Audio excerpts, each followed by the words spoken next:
Okay, so I just before Nechama starts, we're gonna kind of go back and forth. I'm gonna go, Nechama's gonna go, I'm gonna go, Nechama's gonna go, and then we'll open it up to discussion.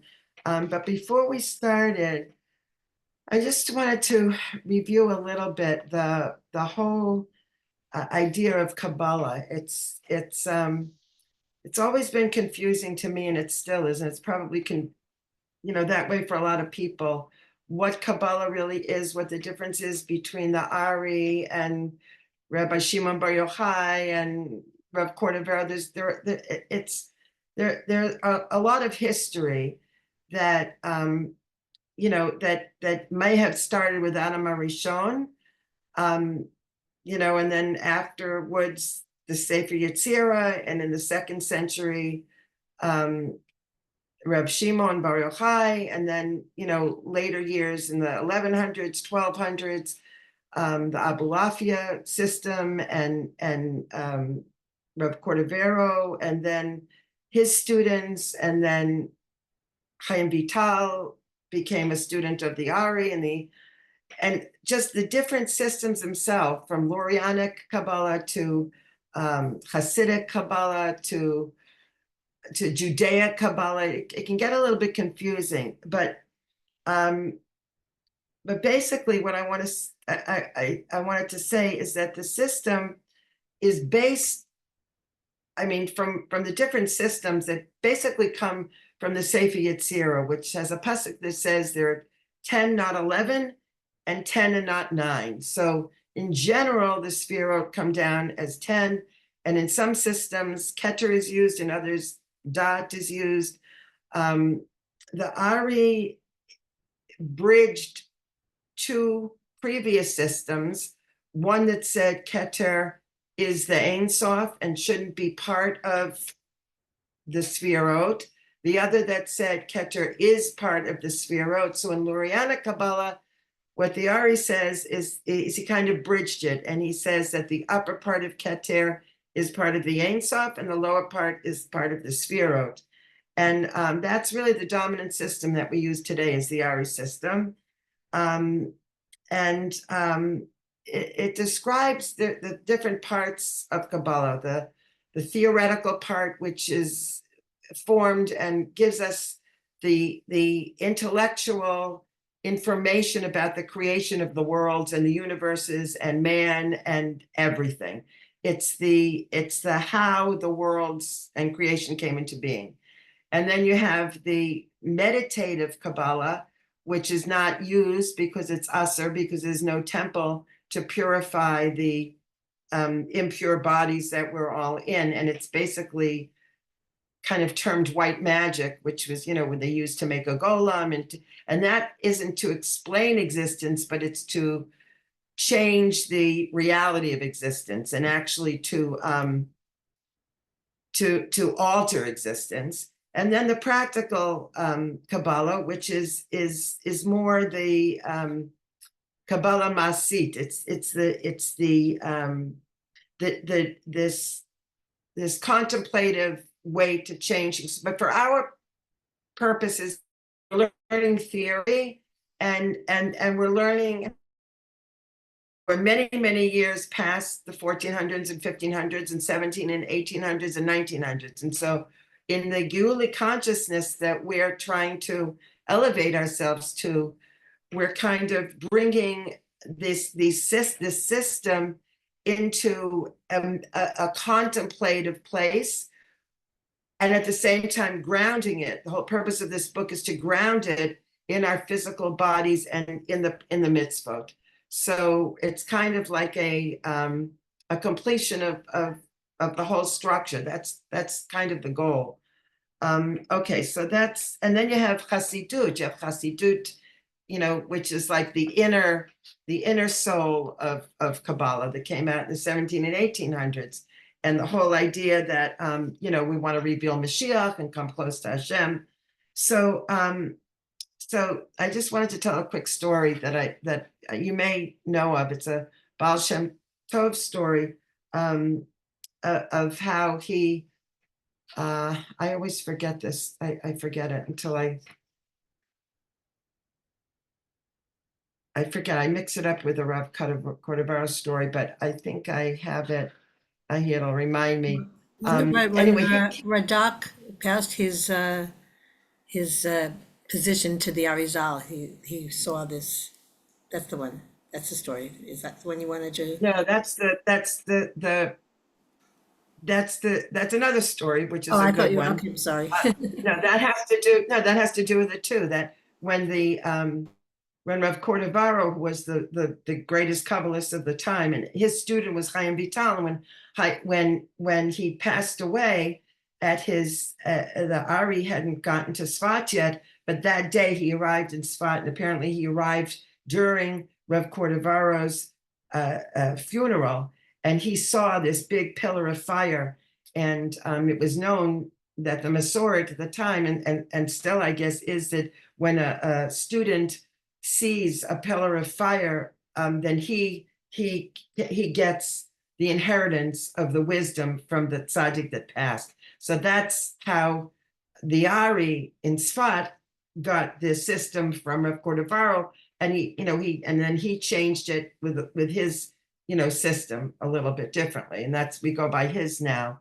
But no, the story is about the Baal Shem Tov, who, when he was younger, he wanted to.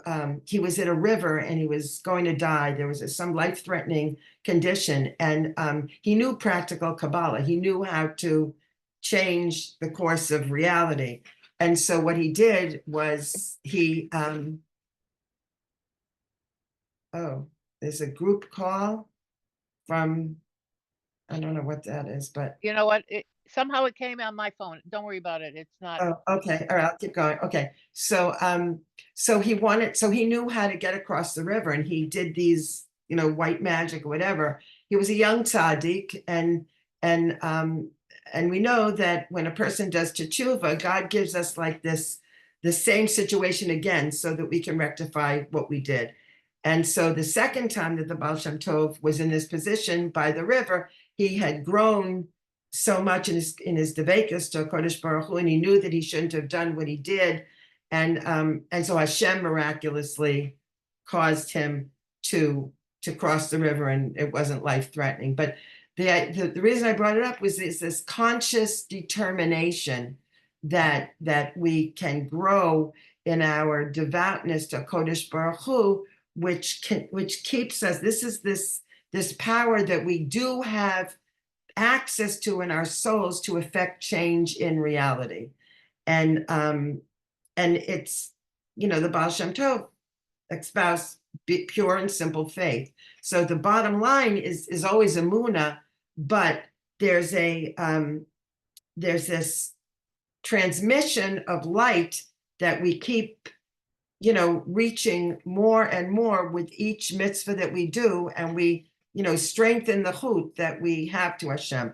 So that I just wanted to bring that up, because the Kabbalistic system is, it's a theoretical system, and sometimes it's difficult to really experience, what's Keter, what's Chesed, what's okay. So Nechama is going to talk now. Okay, I'm going to share the screen. 1 second.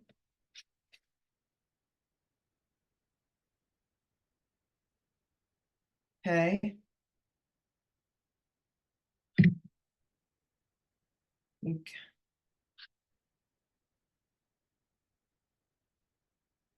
Sorry, it's taking a while.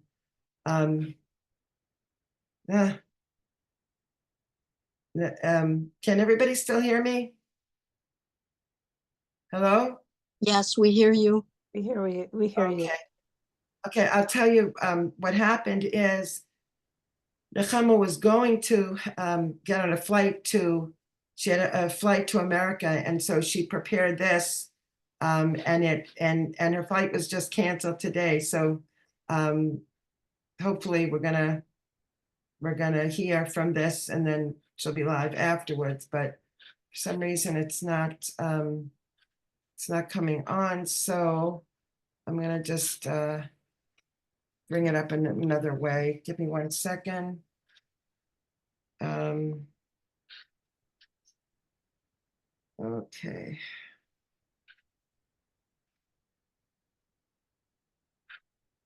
Oh, I'm sorry about this.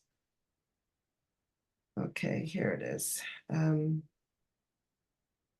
hope this is it. Okay.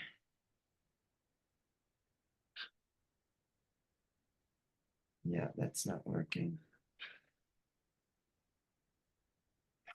Okay, well, this is the second part. We'll do second part first, I guess. Oh, I don't know why this isn't working. I think what I'll do is just continue. No, we Teaching. need to do the first part first. It has to be. Okay. All right. Go ahead, Nechama. Yeah, oh my gosh. So, I thought I'd have a little relaxation watching this after I prepared it. Can you try I'll one try more and time? get the second one up. No, you can we have to do the first one first. It's just not, Oh, I'm saying, but while you're doing the first, I'll try and get the Wait, second. wait, you want me to say it now? I mean, instead of the video? Yeah, start the first and then I'll Okay, try I and have get to the find my second. notes. I was not prepared because I had done it before. I'm sorry. I was not prepared for this. I thought it was. It's fine. So what I'm gonna do now is I'm just gonna go ahead while you're doing that. And we'll start with the, in the chapter in the neck. So this Nechama is gonna talk about the enthusiasm of mitzvot and how sometimes it's not so easy to be enthusiastic. When I first was Baal Tshuva a long time ago, I did things because I thought I should do them and I had to do them. And the enthusiasm and the joy wasn't as strong. But I found before I wrote the book that that understanding the body and how the mitzvos are formed and where they're formed and why they're formed, it helps understand more. And so there's kind of for people who want to know why, there's kind of a physical and a spiritual that put together. And so it kind of invigorates and motivates more. And so we'll go straight to the neck. So the neck is it's referred to Wait, in Shira Shir.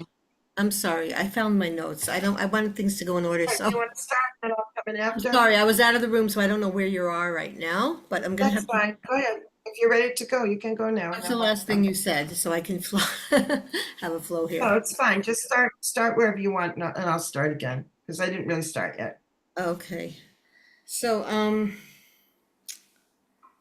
okay, wait a second.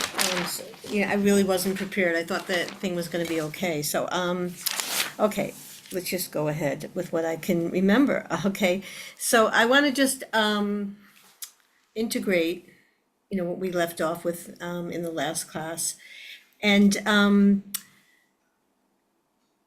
I want to share like a parallel of some modern technology and science with the levels we're dealing with Kabbalistically, with the mitzvot. And I think it's really important that we, as we're preparing our vessels to contain Mashiach, Geula consciousness, we have to start thinking of ourselves essentially that the truth of our essential being is really energy. I think, there's a lot going on in the healing world with that. But when we reflect on just some of the concepts we were dealing with Adam Kadmon, I'm sorry, I'm not even on video here. Okay, there we go. And we were talking about the vapors from the eyes, ears, nose, and mouth of Adam Kadmon and the different sferot that they were parallel reflecting and expressing in the human analog of our own bodies. That really we're sensitizing ourselves to really energetic levels, and our which is really is our essential being. We're from Adam Rishon, Adam and Hava. And they were really energetic light bodies. And I think, because our das, we have to wait from Eitz Das to Ra, our perception just like simsumed, and we lost that perception of our energy and of being energetic bodies. So what I want to point out as I proceed is how the mitzvot are really different energy frequencies to realign our body with our original harmonious body soul connection. So we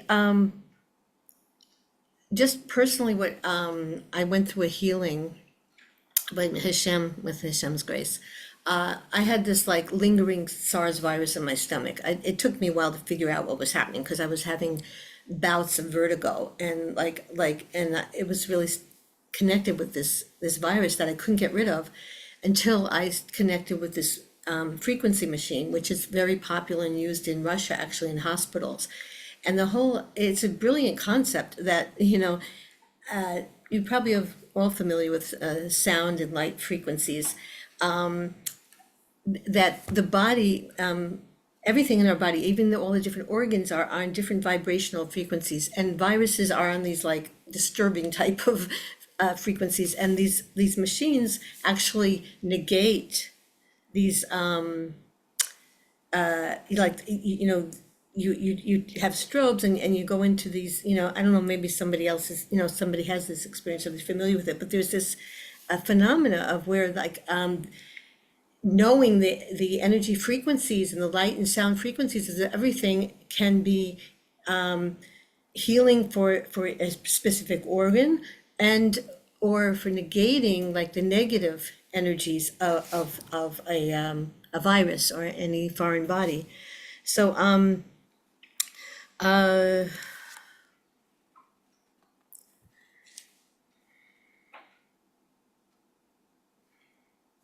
so as we actually, I want to get, I think I can find this quickly just to give you a background feeling of these frequencies that are actually very available on YouTube, just to really start experiencing our bodies on these levels. And just a second. Oh, God.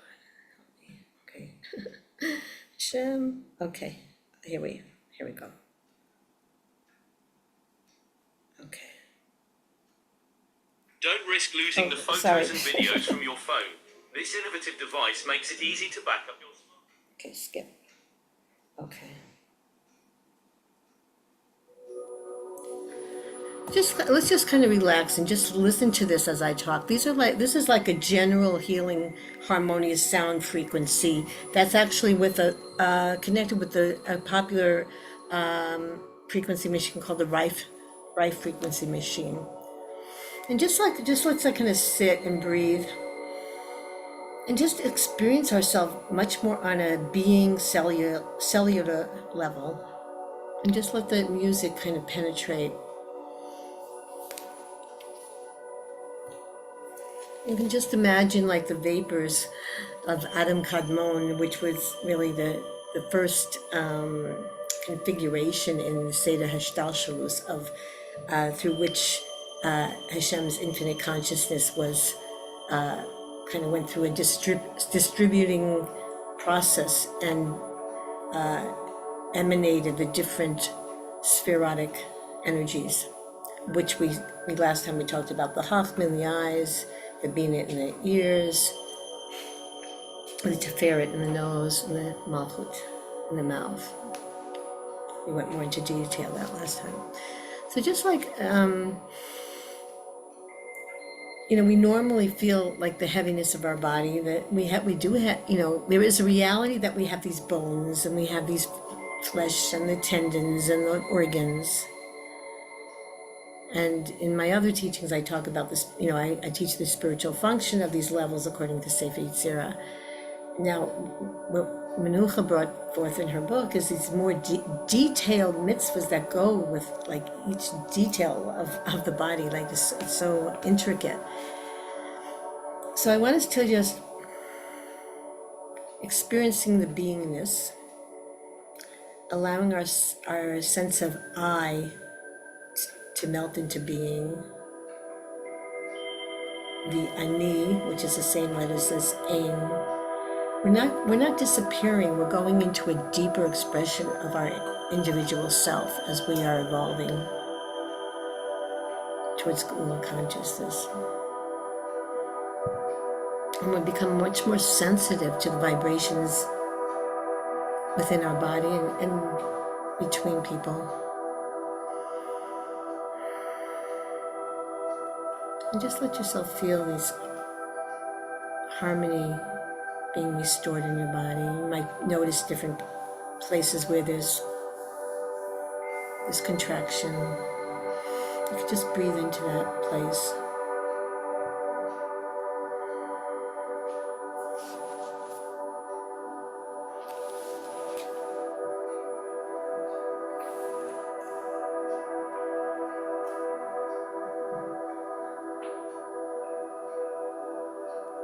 So we're going to be tuning into, our brain, our heart. Now today we're going to be doing the neck, which connects the two. Really trying to open up and relax this seat of Das, which Menucha is going to talk more about. Opening up the possibility of a deeper integration of our minds and hearts.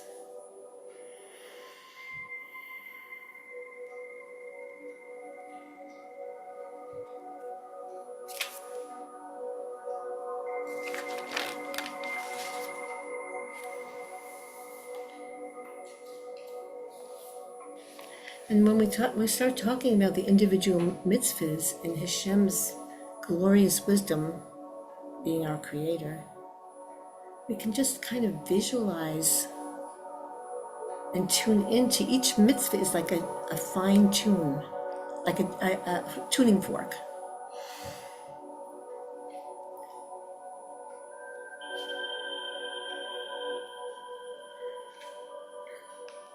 So, like last time we worked with the mitzvahs of the eyes and the ears, nose and mouth, and just knowing what positive mitzvahs are fine-tuning the connection between our physical eye, which is the Kli of Chachma, which is holding that purity of consciousness that's coming through.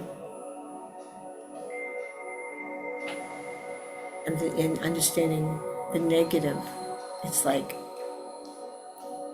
twisting the fine-tuning fork in the other direction. No, that would prevent.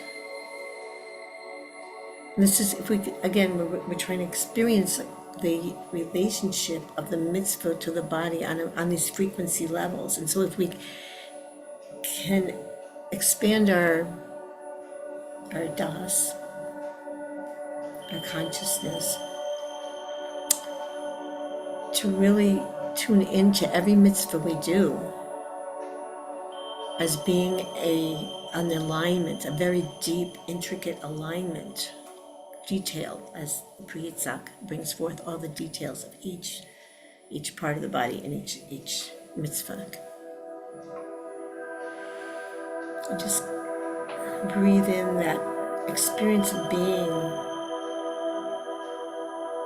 an intricate symphony of sound frequencies.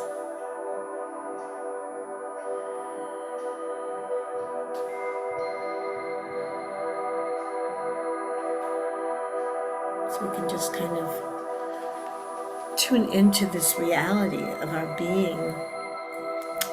Actually, every time we learn, so that we can embrace the mitzvot on a deeper level. Seeing how they're realigning specific parts of our body with our soul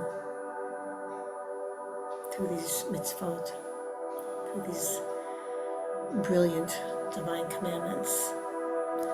And hopefully we could put our hands on our heart. We could just really feel the love of Hashem, like in such a detailed way. And we can arouse more enthusiasm as our understanding becomes more deeply satisfied with experiencing ourselves in the most essential way, as energy, as sound frequencies. and receiving the limud.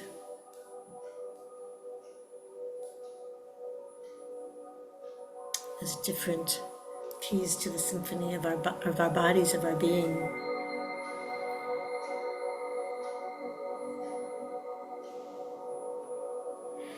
So hopefully just with this, a little bit of this background, we can receive all the beautiful learning that Menucha has to offer about the intricacies of the neck that we're going into now, next, and that we can experience a real fine-tuning of our neck, of our das, of our connection, of our head and our heart, our intellect and our emotions. Okay. Okay. Okay? So, um, so I gave a little quote before about the migdal, this about the neck, from Shir Hashirim, that the Tower of David is referring to the esophagus. But what the important part of these three parts in the neck, and I'm going to pull up a picture so we can understand it better. The most important part of the whole body, really, the life force, is in the blood. And the blood is spread out through the entire body through the jugular veins. So I'm going to show this picture, a couple of pictures. This one first, you can see this is the brainstem here and the cerebellum. You see the cerebellum? This is actually where the blood is, the jugular veins come from in the brain. We're still in the head here. Okay, it's called the intermediary stem. It's not the top or the bottom, but it's in between. And then if you look at this picture here, you'll see where they are, roughly coming from the face and going down through the three channels. Now, to show you, no, that's not it. I don't know if I have it here, I can bring it up. But the picture in the book that you might be aware of is this idea of light that is coming down from the brain to the heart and then back up to the brain. So what carries this light physically in the blood, in the neshama, in the heart of the soul, which is, there are different parts of it. So we say it starts in the brain, and then it comes down, and then it comes down through let's get rid of that. Then it comes down. Oh boy. I don't know. Block. Okay, I can block it. Okay. So the soul starts here. The blood force starts here, and then it comes down through both sides, and it comes through the neck into the liver. So we start here, with the neshama, the part of the soul, comes down through the heart, which is the ruach. And these are the jugular veins that bring it through the entire body, and then it goes down further into the nefesh, which is supposedly in the liver on the top of the stomach. But we're gonna get to the liver eventually. But if you look at this picture, you'll see that the three most vital channels in the neck are the trachea, this kind of circular thing here, the esophagus, which is in front of it, the red, which is the food pipe, and the veins, the jugular veins. But in terms of the energetic frequency, Chochmah is coming down into the windpipe, right, into our voice, and Bina is coming into the esophagus. So it's very interesting because what's carrying the nourishment in our esophagus, there are quotes in the Talmud that say all nourishment comes from the aspect of gevura, that the esophagus obviously is carrying nourishment, and it's coming from the side of Bina, which is the left side, right, which is Gevura. So, and then the right side is coming through Chokmah through the windpipe. So now dot, what's dot? Dot is, again, in some systems, it's not in the sphirot, but it's considered all of the sphirot. So in the Lurianic system, dot is the ability to mature all the koyach that comes in our brain and through our body. So dot is a combination and a unification of all of the sphirot and all of this light that's coming through all our organs. So and now at the end, the trachea, I'll show you another picture of the esophagus. And then, so here you can see the actual jugular veins. The jugular veins are an intermediary between the trachea and the esophagus. Those are actually, I mean, this is where our life force is, these jugular veins. There's an internal one and an external one. And so this connection, which is, on top, coming from the brain, and then they go down and, and one empties out into the lung and one empties out into the stomach. The trachea goes into the lungs and the esophagus goes into the stomach. So what these frequencies are not just ideas, concepts, they're actual life forces that are materialized. And there's a pasuk, a beautiful pasuk that actually says, I think it's from Devarim, it says that the mitzvot and all their details are in the limbs of the body, which the neck is not. The neck is not considered a limb. It's considered the throat. It's not like the trachea or the esophagus. But the esophagus and the windpipe and the blood vessels and the jugular veins, by their function and the light, the combining light that they bring down inside of them, actually build the outside of the organ. So it's frequency becoming materialized. It's not that we have these organs and light's coming through them. No, this is a very important concept. The light, we are light. The light that we are, our vessels, are the organs. It's creating them. It's building the outside of the organ. It's not that it's coming through it. It's actually making the physical reality. And then these influences go up and down. So what are the mitzvahs now? So first of all, the veins we see now that are carrying the life force, the blood and the life force from the head to the rest of the body.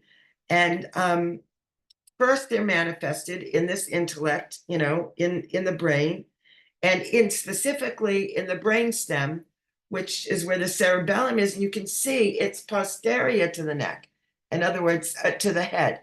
And if you look at the neck itself, the neck is in the back of the head. So this is it. It really is very logical. So then the seed of dot here is taking the Chachma and the Bina, and it's as it spreads it to the rest of the body, it's maturing it. So the mitzvah, so the first mitzvah, which, God willing, we'll be doing very soon, that comes down through this first limb of the neck, is the mitzvah of appointing a king. It should happen.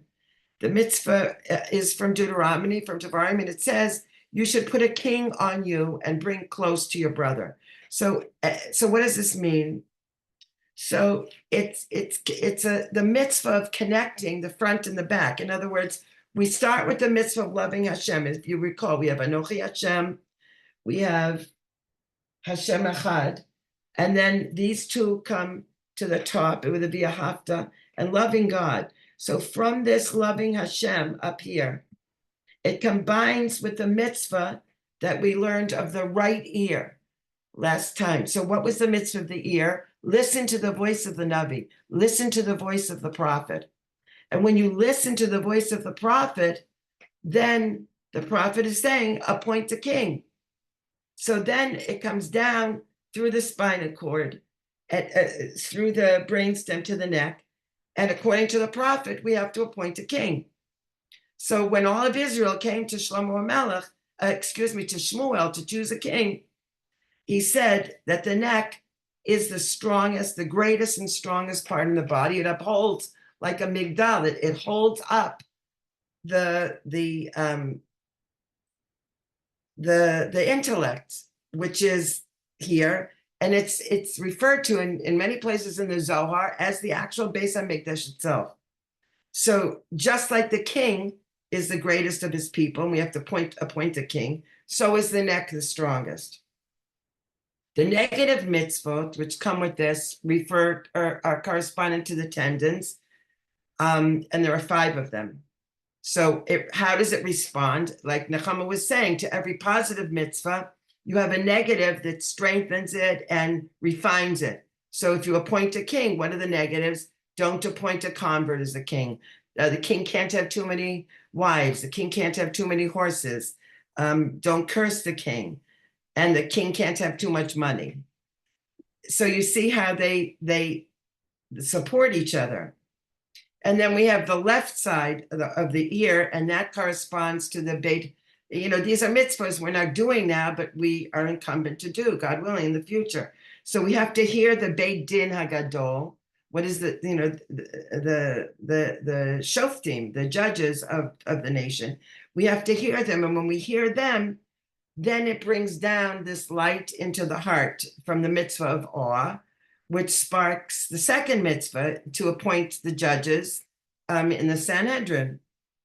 And then that goes further than the other mitzvahs to appoint judges in every city and police officers, and to strengthen the people and to guard the cities. And each city has to have this Beit Din, and part of the mitzvah explains that in the Beit Din, you have to go by the person who's Toradic, not just the way they look. And then the negative, again, to support that, you can't curse a judge. The negative is always strengthening the positive. Then the third mitzvah in the neck is which was commanded, that the Beit Din, the Beit Din Hagadol, appoints a Yovel year. Every 7 years is a year in which the foundation of the people of Israel, they hear the Torah read, and it strengthens their faith and their emunah. We still have that now, but the reason for it is because if we don't strengthen our faith in our Kodesh Baruch Hu, then we go to all these other things, which in the last 50, 100 years we're all going to. Is there anybody here who didn't ever check their astrology charts? This is a real avera to serve the constellations, or to go to Avodah Zarah, to healers that are not based in Torah. These are things that we are trying to learn now, because we're trying to improve and purify our connection. And then the negative for the Yovel year is not to desecrate the name of Hashem in public. So during Yovel year, we glorify Hashem, we read the Torah in public, and the negative is not to curse Hashem. So then what another, the trachea, we have the mitzvah blowing the shofar, right? So that's connected also to the left ear. And we blow it on the Yovel year to strengthen the Hasidim, which is the expansive aspect of our connection from the pasuk Tumeret Trua, which is part of the freedom and the main mitzvah of the Beit Din Hagadol. When they appoint this Yovel year in the limit of the neck. So what does it do? It kind of awakens the voice, which is in the trachea. This, you blow the shofar.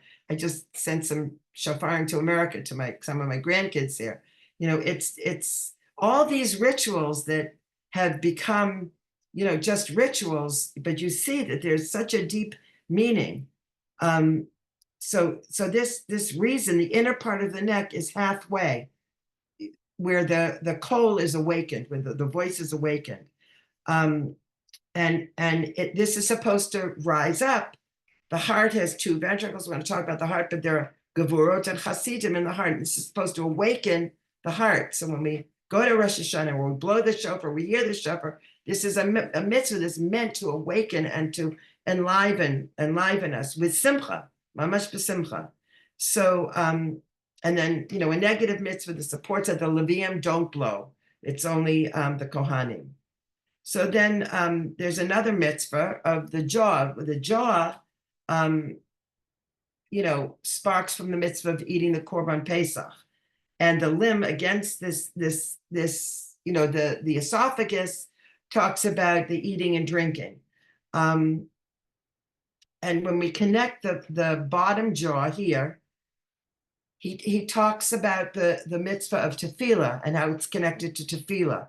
So, but in the body itself, the main part of the body that represents tefillah is the spine, the whole spine, because tefillah is as the spine holds up the whole body, tefillah is really, and our davening and our praying is the foundation of all the mitzvot.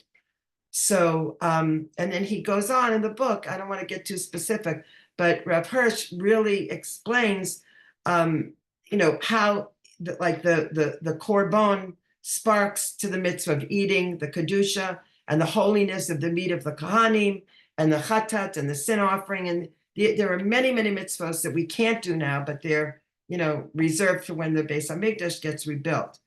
For instance, the negative mitzvah that's supporting the mitzvah of the korbanos is not to eat this meat from this offering outside of the courtyard. So, these are things that there are people now preparing for this. My sister-in-law husband is he runs a yeshiva, and all they do is prepare now. And in Jerusalem, there are people who are preparing for all of this to happen very soon, God willing. So those are the trachea. The esophagus, obviously, is the food pipe, and the Chazal say that the korkavon, the esophagus grinds. Now, I didn't want to get too much into macrobiotics and proper eating, but we really need to grind before the food gets to the esophagus. And when we're grinding, for me, I'm sure that a large percentage of the enlightenment that I had was because of the way I was eating. The grinding, what do they say? Make your solids liquids and make your liquids solid. In other words, in order to digest, the grinding helps the digestion. And it also, the sparks don't get released when you swallow whole. You make a bracha on an apple, every spark that comes out of that apple is released.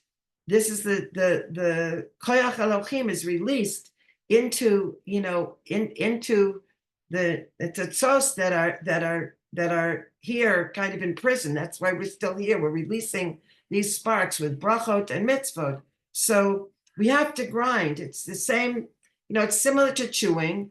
And then the stomach tastes the inner essence of the food. And this spiritual sense that starts with this intellectual soul, which is in the mind and the head, and then it comes down through the esophagus, which empties into the stomach, but also the heart, right? The spiritual power of Ruach is in the heart, and the nefesh is in the liver, and then all the other limbs continue this process of digestion, and they sustain our body.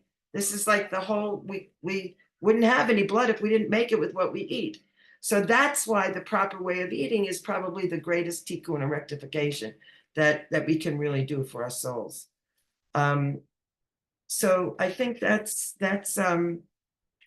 basically what I wanted to say. I think Nechama is going to talk a little bit about, more about the blood flow and eating. And Shandel, you have a question. Thank you. Hi, yes. Okay, so I was thinking about Dira B'Taktonim, that idea. And first of all, you just flipped me completely when you said that what we ingest creates the physical, like the outside, you're saying, right? You're saying we ingest these light and then it creates the physical.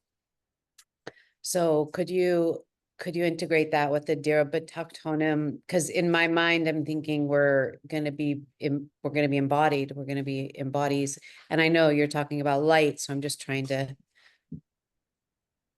So the first thing that comes to my mind, I don't know how you might want to respond to it, is it eventually our bodies are going to be the light and our souls are going to be more physical after, there are different commentaries on what's coming first, but we appoint a king, we wipe out Amalek, we build the Beis HaMikdash, and then later Techiyat HaMeitim, and then I believe that reversal is going to happen. The problem is when you talk about Kedusha, time doesn't really exist. So that's happening now for people, I'm sure. When I experienced that, it was it wasn't even like my body. It was just like on a grander scheme, like a universal macrocosmic body. But say some more. I'm not sure if I answered that or responded. Was that a reason? Did that help, Shandel? Yeah, I mean, I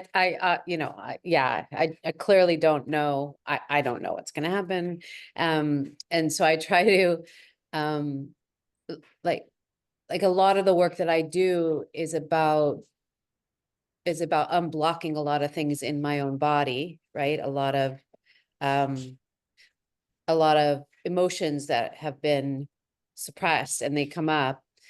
And Oh, that's great. Next, the second part after Nechama talks, I'm going to talk about that because that's been my thing with blocking emotions and intellect. We're going to get into that in the next part. So go ahead. I'm sorry, I don't want to bother you. But and I had an experience yesterday with I work with somebody on that with somatic healing and so when today my body, like my mind is like all like like I don't know what's going on because it was there were no words to explain the feeling, the energy behind this release. And I felt this, what I would call more of a wholeness occur inside of me because it felt like I've been using the analogy of like a limb coming back online, inside of me. Okay, so now I just want to say, let me just stop you for now because we okay. really should continue this conversation. Okay, good. So I was trying to relate that to being I just want to say that was real. That was so real because when there are no words, it's complete emotion. We're going to talk about how that happens. So it's real. I mean, it's pure emotion. That's great. Sue, can you wait, or do you want to jump in if you have something short before Nechama talks? Go ahead. I'll try to make it short. I was just I've been doing deep trauma work myself, and I engaged my intellect really, really super early in life, like premature intellectualization of what was going on, this need to know, and this need to understanding in itself was a bruising of the intellect and literally a blockage. It created a blockage. Now that I'm listening to this and to what Shandel just said, it's like a blockage even in the ability to know and to understand because of the fear of not knowing, that fear for survival. And suddenly there was this opening up, this leaning into, it's Hashem knows. And to just trust in that, have faith in that, to open up to that and let that fear of survival go because we're here. We're here. There's no need to, I just want to offer that. Thank you. Oh, thank you. Wow. Okay. It sounds like, I think it's very hashgacha that all these different questions and comments are really helping this whole class evolve. First thing I want to just point out is that, we all are going through a very deep transition, and we really don't know what it's going to look like, right, with Geula, being in this Geula consciousness. And we learn that the body will be on a higher level than the soul. When we're going through these somatic releases, like, we have to be careful that we do things slowly. We have the right, if we're dealing with very intense emotions, that we have the right guidance to make the transition. And there's a fine line between spirituality and insanity, right? So we have to be really careful, and stay grounded. In our, we are still in galut perception, and our bodies are very physical, we can see them very physical, right? And just like our skin, like as with the or, with the ayin, it's like we really have skin where we had or with the aleph before, and well, beyond time, like we also have it now in some level. I think it's really important that we go slow and careful to stay grounded. I just love what, Menucha taught about just how the the blood and, is and the light and channeling through the blood is really forming our organs, and it's like forming the physical. It's like the bridge between the physical and the spiritual is coagulating. So there's like a coagulation between these two usually dichotomous concepts. And I think one thing I once learned from Rav Ginsburg, which I think is very shy to this conversation, is that in order to really heal, you really must embrace and experience the truth that Hashem is recreating us every second. Like, we're really a Bria Chadash every second. And to really tune into that vibration of regeneration is very exhilarating and enlivening and healing, so that we don't have to get stuck in, defining ourselves according to the dark spots in our being and our psyche, and to really become more and more fluid with the process of healing and connecting the soul and the body. So again, going back to the mitzvahs of the neck, we were talking about, and again, this being the seat of Das, which is the connection of the head and the heart. And by the way, before I go any further, according to the Arizal, the second third, there's 3/3 of the Zeranpin of the chest area, and which is really where the heart is, and that is really the spot of the Eitz Hadas. This is the place of Eitz Hadas.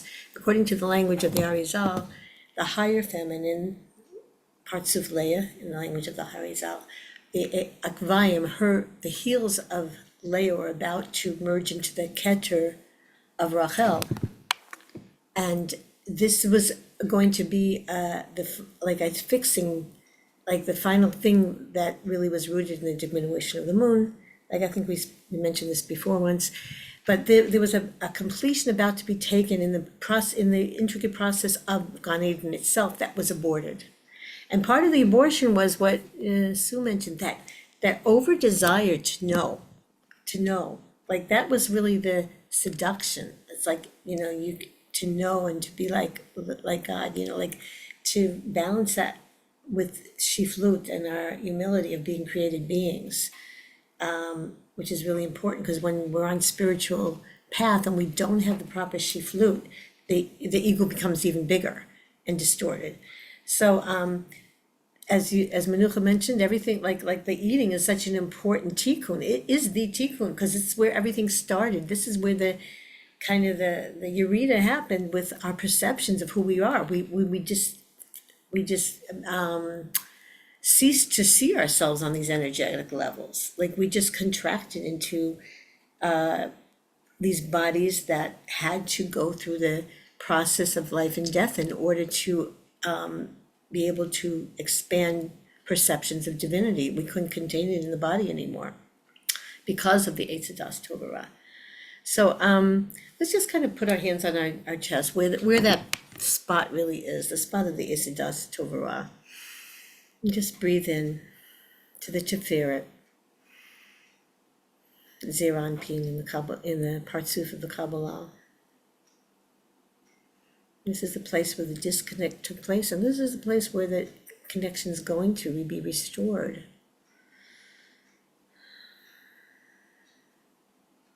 And that's the flow that we've been talking about with the head, the blood of the head flowing down through the neck, making that intellect and emotional connection. Just like we can just kind of even relax our neck. You know, get away that stiffness, that hardness, those places that are stopping what we believe and what we know to be experienced in our heart and our being. We want to reconnect and harmonize Tikkun Hadas, the higher feminine and the lower feminine, the two Hays, the Yud-Kei Vav-Kei, the Bina and the Malchut, Olam Haba and Olam Hazeh. That's what we're reclaiming the moments before eating from the Eitz Hadas Tov Ra.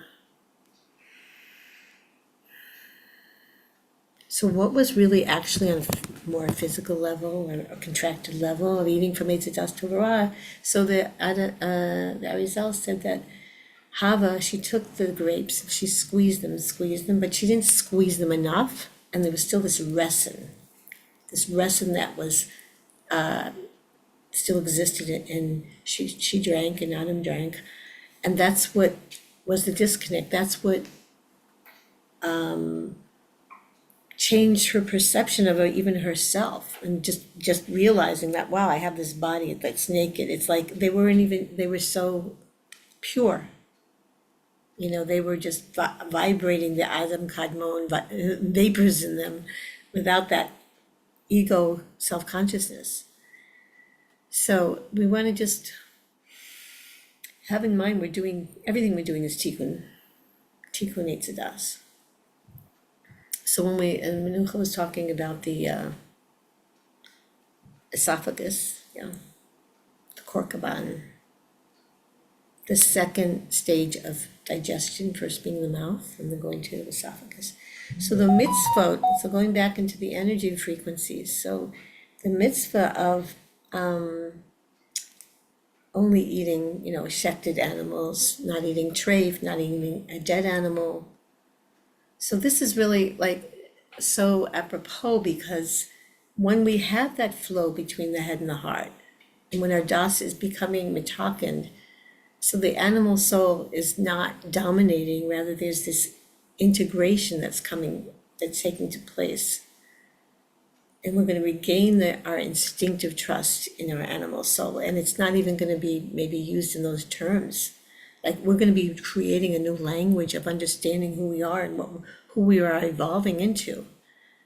It's like really exciting to explore this. Like, we're really talking about creating, a language that's going to contain a Gula consciousness. Remember, I was once a long time ago an anthropology student, and I had to study linguistics, and there was this one anthropologist, I think is Edward Sapir, he said something that really hit me back then in university days. He said, a person who speaks a different language lives in a different universe. Like that, it's like that was a spark, that really got me. And that's why language and how we're defining through Menucha's limud and all of our limud to really create a new reality with how we are expressing what we perceive and what we're experiencing with the limud. And so that's the opening up the neck, just like letting all of this beautiful chachma and bina, and light of Keter just flow down and become our beingness, as our ego I is transforming into this vibrating beingness. Yet we are not losing our individuality. We're coming to a deeper sense of who we are in our unique essence. So these are just some kind of thoughts I had in our little kind of haruta here. So yeah, that's there's a lot to integrate with all this beautiful Chachma. Then we're trying to make a zivug between Chachma and Bina, all of the knowledge that Pri Yitzhak gave us. Again, it's so bashir that we as women who are developing more and more the feminine Torah is taking the Chachma and making the zivug with the Bina, so that we can really live a living Torah and teach and express a living Torah. So, Menucha?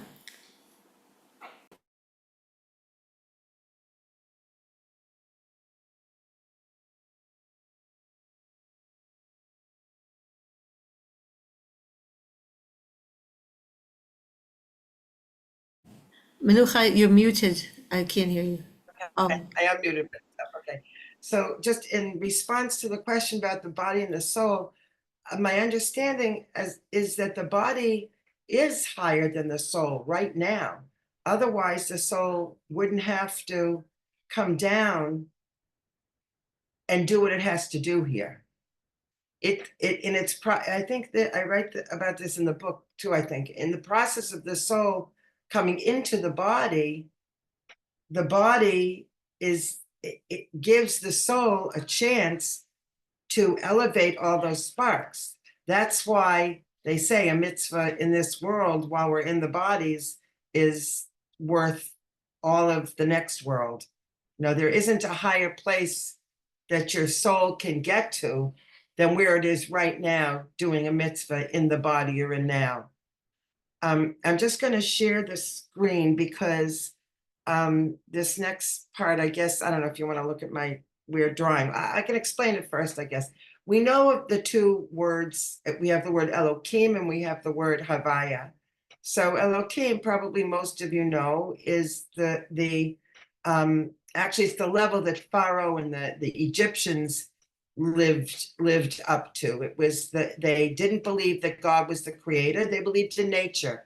They believed if you throw a glass on the ground, it's going to break, and there are no miracles, and there's no creator who is, changing reality, natural reality.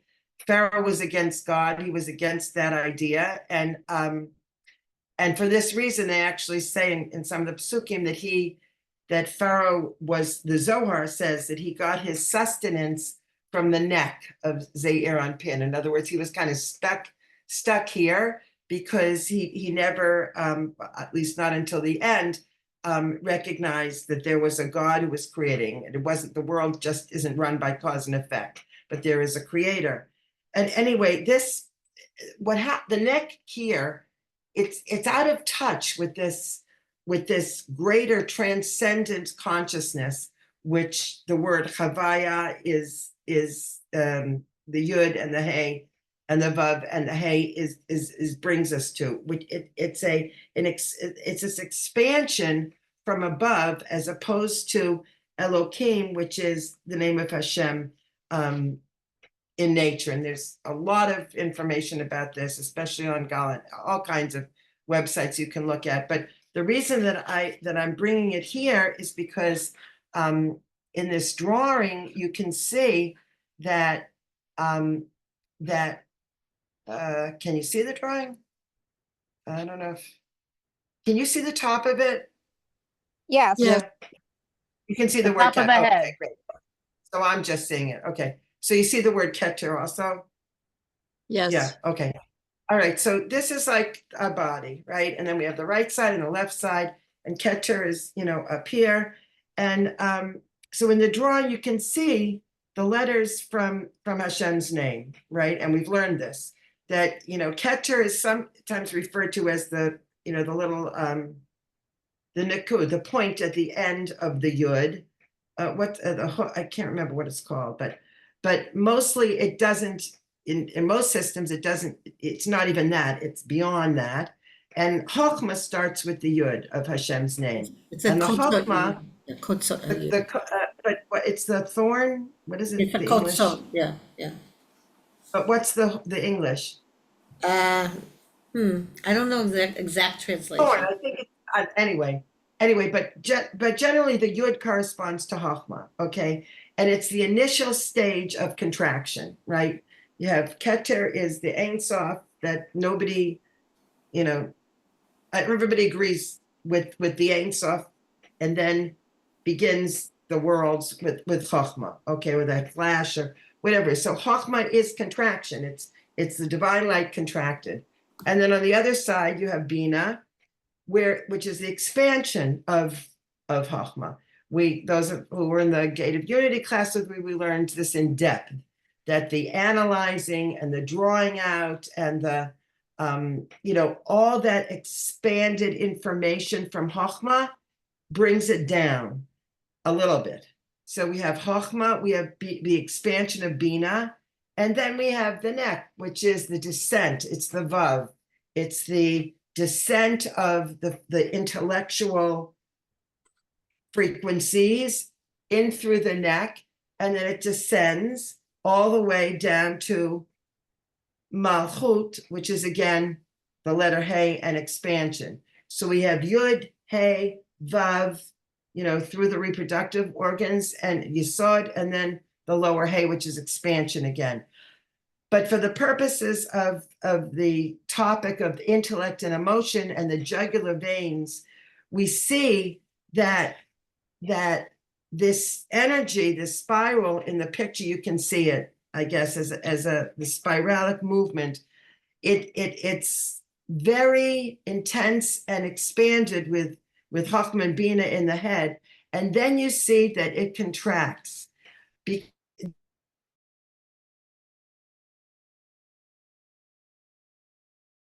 Head, but it's still immature. In other words, the light that we have in our heads, all this intellect, it hasn't matured yet until it goes through the complete structure of the sphirot. There are no sphirot in the neck. It has to go through Chesed, Gevura, Tiferet, and then our legs, Netzach, Hod, Yesod, and Malchut. So this idea of the intellect giving birth to emotion is related to the physical reality of the jugular veins that go through our entire body. So what do I mean with that? The intellect are ideas. And when you have an idea, you're not emoting, it's the opposite, it's intellectual. There's a pasuk from Kohelet that says the wisdom of a man is in his face. It lights up his face. Why? Because the intellect and the brain and the Chokhmah and the Bina is here in the face. But in order for the idea, right, that starts here to give birth to an emotion, to a reality, the consciousness of intellect has to be reduced.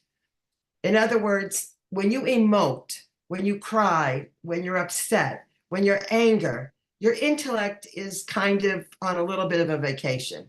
So when it says that the blood, the jugular veins that carry the blood and the intellect and the emotions together, it means that the same way the intellect has to contract in order to let the emotions be released, the head and the torso, also they're bridged by this neck.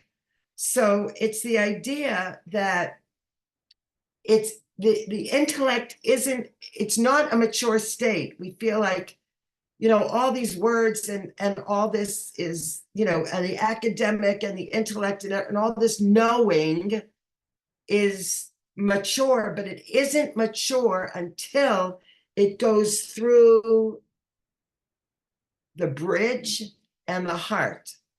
And the emotions, these blood veins that are carried through, the blood has intellect and emotions in it. It comes down to the heart and then goes back up It's this unification, which is the definition of dot. This is what dot is.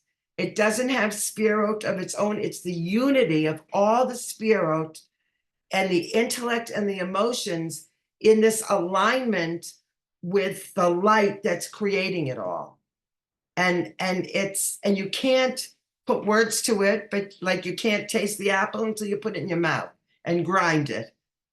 So, I mean, that's basically what I wanted to bring out about the emotions is that, and anything, I didn't come to any of this information about Kabbalah until, I mean, I had this experience back in 1977, but then I didn't start really looking up the information to explain what happened to me. I couldn't find it anywhere else. So it's almost as if the emotions were there first in my heart, and then, then I brought the knowing to it. But the idea that the intellect and the emotions are both in the bloodstream at the same time is like this Gavaldic idea to me, because personally I've always had an interest, because I've always been very emotional. But look at the difference. You don't need anybody to have an idea or to think or to read a book. But the world of emotions is usually in relation. It's in relation, it's in a connection, which is what this Zaire and Pin, which is what this Vav is all about. The emotional aspects of the Sphirot, Chesed, Gevurah, Tiferet, are in this area of the heart, are mostly in relation to other people, right? So we react with emotions to other people. I mean, we emote with ourselves too, but mostly it's more of an intellectual relationship. You can have an intellectual relationship without emoting with yourself. So the idea that emotions exist for this purpose of revelation, of connecting, of I'm giving you right now my experience, and connecting, even though the core of it is still somewhat in the heart, because the heart takes this blood from the brain and it clarifies it, the same way the lungs oxygenize it. So it's a constant run, return, run, return. I would really like to open it up to conversation, because, this is, it's new. It is new. It's always new. But I'd like to hear other people's experience with intellect and emotion. I mean, according to the Zohar, according to the Kabbalistic texts, the more intellect there is, the less emotion, and the more the intellect contracts, the more the emotive part is able to expand, and that's the way our bodies are made. The moach shalit al halev. But it's the complete structure that is actually dot. Then when they're both aligned together, that's the dot. I was saying before, when I was years ago, I remember when I have this concordance which gives all the words in Tanakh and where they all come from. The word dot, Yodea, the first instance of it is from Adam and Chava, and that connection. So that alignment is what I imagine the messianic consciousness to be. That idea of total yichud and achdut. I think I remember the Rebbe. Sorry. Yeah, I just want to say one last thing. The Rebbe Al Shalom, before he passed away, he gave a Farbrengen, and he said that is the Lubavitcher Rebbe, that is the tafkid of this generation, is achdut. I think when you're describing the integration of intellect and emotion, like we kind of can introduce the idea of experience, like you had an experience, I had an experience, maybe all of us here have had an experience we don't talk about so much. But I think this is a good place to open the forum to that. And I'll start, okay? I actually did a painting based on one Yom Kippur when I was going to shul. I'm sorry, just 1 second. I'm gonna stop the recording Okay, now it's because, fine. is that okay? Yeah. Yeah, I'll stop it. You can open it up, okay. So the class technically is over and we're gonna discuss, and whoever wants to stay, please stay.